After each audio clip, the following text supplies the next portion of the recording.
Voici une capsule portant sur l'écart moyen. L'écart moyen étant une mesure de dispersion.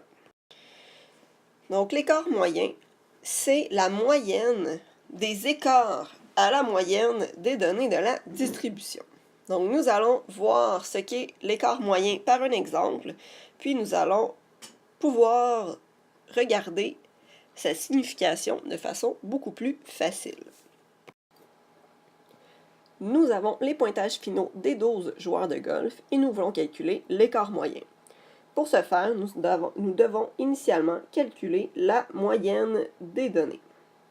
Donc, pour calculer la moyenne des données, nous devons faire la somme des données, puis diviser par le nombre de données. Donc, nous avons un symbole, sigma, qu'on appelle, qui est une lettre grecque, qui représente la somme, donc d'effectuer la somme des données.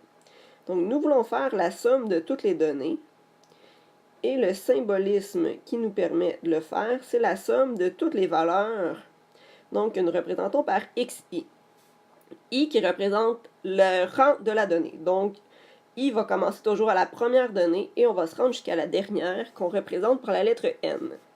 Donc, une fois que nous avons fait la somme de toutes les données, nous divisons par le nombre de données. Donc, dans ce cas-ci, si je fais la somme de toutes les données, nous avons 1308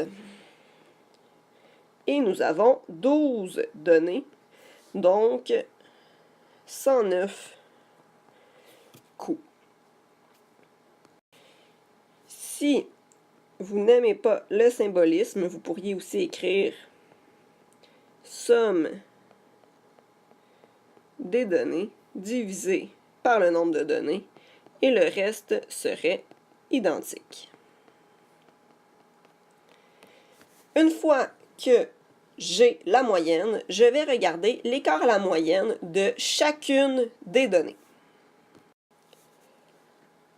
Pour ce faire, nous allons construire un tableau. Donc, dans ce tableau, nous allons mettre dans la première colonne les données et dans la seconde, l'écart à la moyenne. Donc, les écarts à la moyenne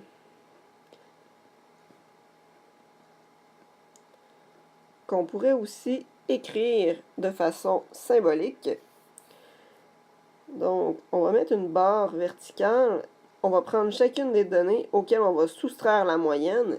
Et les deux barres verticales, en réalité, représentent la valeur absolue. La valeur absolue, ce que c'est en fait qu'on fait notre soustraction. Si la réponse est positive, on la laisse positive. Et si elle est négative, on la met positive. Donc, je vous rappelle que l'écart entre deux données, c'est la distance en ne tenant pas compte du signe. Donc, je vais écrire toutes mes données dans la première colonne, puis nous continuons. J'ai donc toutes mes données. Maintenant, je vais vouloir calculer l'écart à la moyenne pour chacune de ces données. Donc, par exemple, pour 87, je vais effectuer 87 moins 109. Et comme je veux que la réponse soit positive, je vais en prendre la valeur absolue. Et on obtient 22. On va faire la même chose pour 92, donc la valeur absolue de 92 moins 109, qui donne 17. On fait cette opération pour toutes les données. C'est ce que je vais faire dans les prochaines secondes, puis nous continuons. Afin de faciliter le calcul sur votre calculatrice, une fois que vous avez votre moyenne, donc si par exemple ma moyenne était 22, sur la calculatrice, j'ai 22, je pourrais appuyer sur le bouton STO, qui est tout juste en haut du bouton On, puis sur le bouton tout juste en haut de STO où on a X et plusieurs variables. Et nous appuyons sur Enter par la suite. Ce qui se produit, c'est que nous avons notre moyenne qui est stockée dans la mémoire de la calculatrice. Par la suite, lorsqu'on effectue le calcul, nous écrivions, par exemple, 98 moins X, Enter, et nous obtenons directement la réponse. Cela évite de devoir écrire la moyenne pour tous les calculs. Donc, j'ai maintenant les écarts à la moyenne. Nous allons maintenant calculer la moyenne de ces valeurs, puisque ce qui nous intéresse, c'est l'écart moyen. Donc, la moyenne des écarts à la moyenne. Donc, pour calculer notre écart moyen, nous écrivons E accent aigu M. Nous allons faire la somme de tous nos écarts à la moyenne. Donc, I représentant le rang de la donnée, donc xi égale 1 jusqu'à n, et nous divisons par le nombre de données. Donc, dans ce cas-ci, lorsque je fais la somme de la colonne des écarts à la moyenne, j'obtiens 144 divisé par mes 12 données. Nous avons un écart moyen de 12 coups.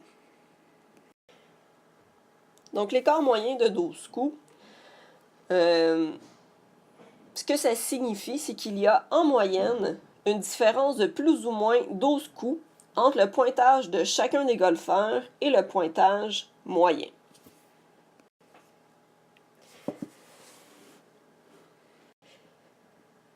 Afin de savoir si l'écart moyen est petit ou grand dans une situation, il faut toujours penser au contexte. Par exemple, dans cet exemple, la moyenne est de 109 et l'écart moyen est de 12. Si on compare avec les températures du mois de mai, où la moyenne serait de 20 et l'écart moyen serait de 12, mais dans le premier exemple, celui sur le pointage des joueurs de golf, nous pouvons dire que l'écart moyen est quand même petit,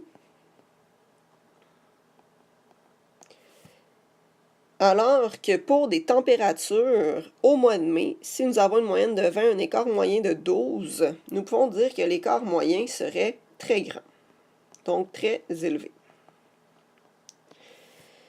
Donc, plus l'écart moyen est petit, c'est que les données sont concentrées autour de la moyenne. Alors que si l'écart moyen est grand, c'est que les données sont dispersées.